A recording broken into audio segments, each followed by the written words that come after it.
Hey folks, welcome back to Only the Best Fantasy Novels. My name is Robin, and today I want to talk about Curse of the Mistwraith by Janny Wurts, which is an absolutely phenomenal opening to a fantasy series I really should have picked up quite a long time ago. These books are good.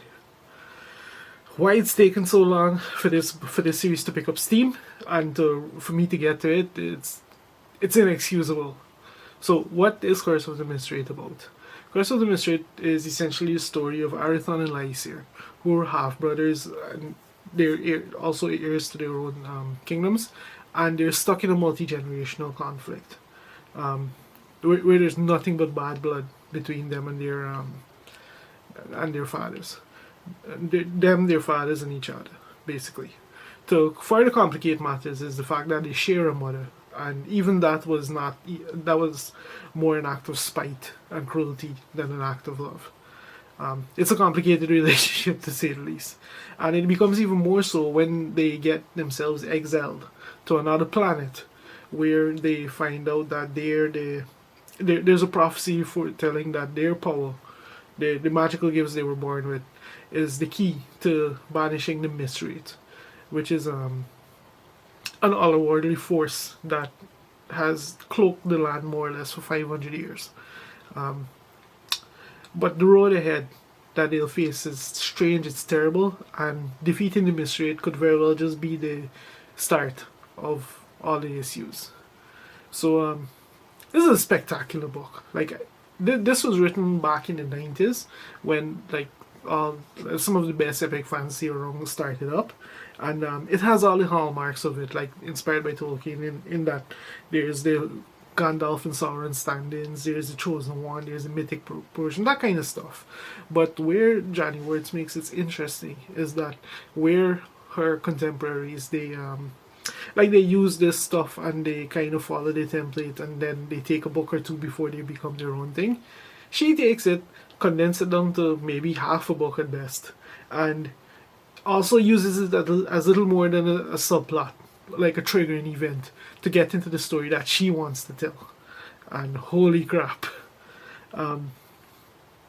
But before I even get to that part of it, I just want to take a moment to talk about Janny Wurts' writing, which is absolutely incredible. It's ornate, it's epic. Every single word she puts on the page is extremely heavy lifting. It imparts more knowledge and lay and subtext about these characters than any 3-5 books of her contemporaries. It's prose on another level. She uses some words that, you're gonna learn stuff when you read her book. Plain and simple. You're gonna learn stuff. And one of the things you'll probably hear often, this book is challenging and it's on the same level with Malazan. No, it's not. They demand different things from the reader. What they both do demand is focus and attention, and you do have to focus and you do have to pay attention when reading her prose, because every single word matters, and she richly rewards you for that focus. Richly rewards you. But anyway, to get back to the plot, like I said, she the real story, this is essentially a story of these two brothers, and it's just this complex tale, just twists, turns, betrayals, backstabbing, savagery.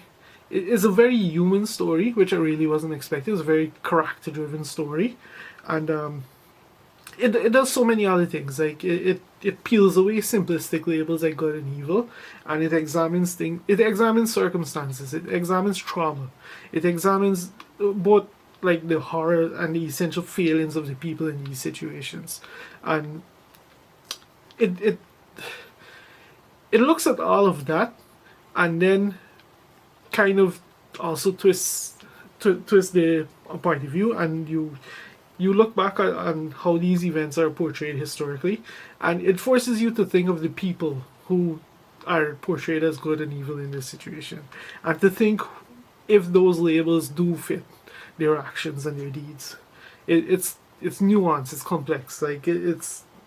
You have to read it. You have to read it to see. It's just brilliantly done, and it's all done at the level of the character, essentially.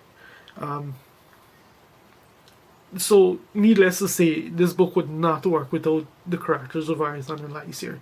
They're both they're very different people, and in addition to that, you can consider them either gifted or cursed, but they have specific traits that shape their inherent personalities, and those traits, those personalities, they form the core of the story, and it just kind of radiates outward from there. Like every action they take, the situations that they find themselves in, and these kind of things, it's all driven by those core personality elements.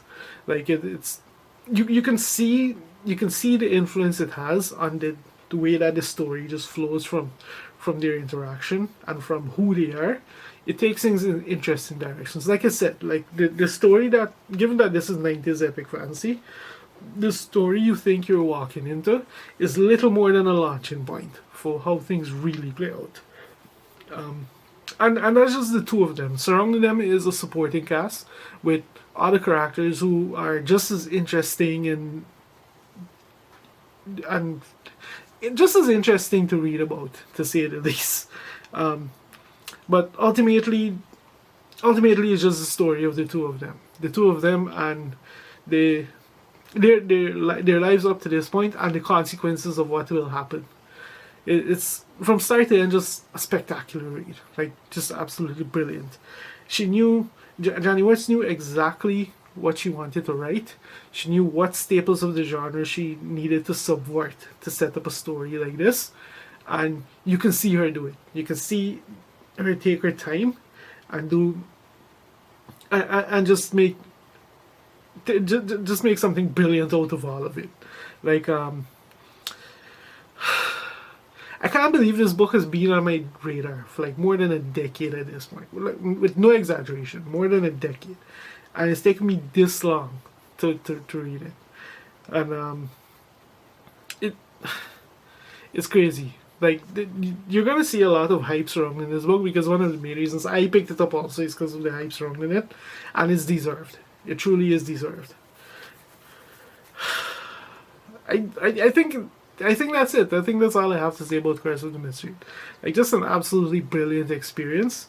I can't wait to see where the story goes from here.